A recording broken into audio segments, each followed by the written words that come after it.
There may be new hope for one of the largest unsolved aviation mysteries in history. Malaysian officials say they might renew the search for a missing plane that puzzled and captivated the world. A decade ago, Malaysian Airlines Flight 370 vanished from radar shortly after taking off on March 8, 2014. It carried 239 people.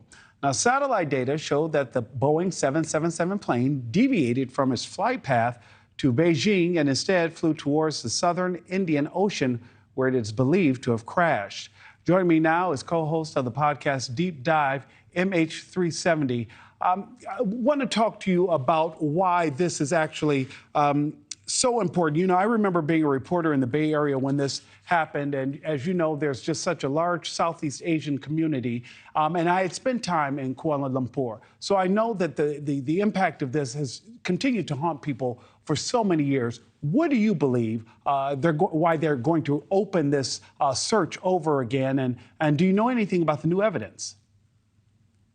I don't know that they really have new evidence. I know that various people have made claims about making different interpretations, but I think it's really important to understand that it doesn't make sense to search in the ocean without an analytical basis for that search. The ocean is a big place. You need a reason to do it. As you pointed out, the Australian authorities did a very complicated and sophisticated form of mathematical analysis that showed them where they understood the plane to be in the southern seabed. However, when they looked, it wasn't there. And they haven't really been able to figure out why or where they went wrong.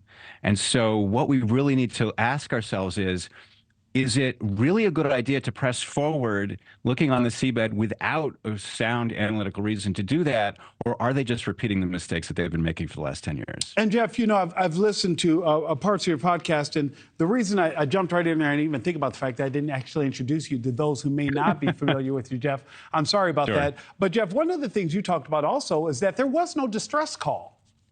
That's right.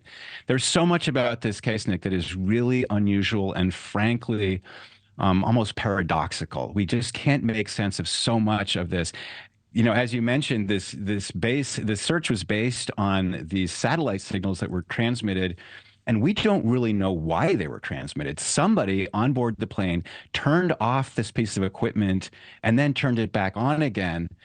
This box doesn't have an on-off switch, so to do even that is fairly baffling. And that's just one of many paradoxes. And that's why I started this podcast 6 months ago, because I think to really understand a case that's as complicated and technical as MH370, you really have to go through it carefully, step by step. I liken it to peeling an onion. There's just so many steps you have to go through to understand it, but it deserves that respect. It deserves that level of attention. And Jeff, at the center of all of this are the family members who have lost loved ones.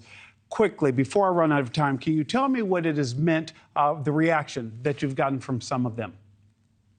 Well, people want answers, you know, and they're not afraid to look at uncomfortable possibilities.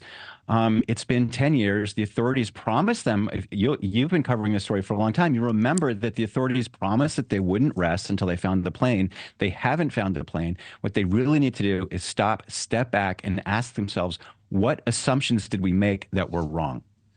Jeff Wives, co-host of the podcast Deep Dive MH370. Jeff, thank you so much for joining us. Thank you for watching. Go to newsnationnow.com to find NewsNation on your television provider. And don't forget to click the red subscribe button below to get more of NewsNation's fact-driven, unbiased coverage.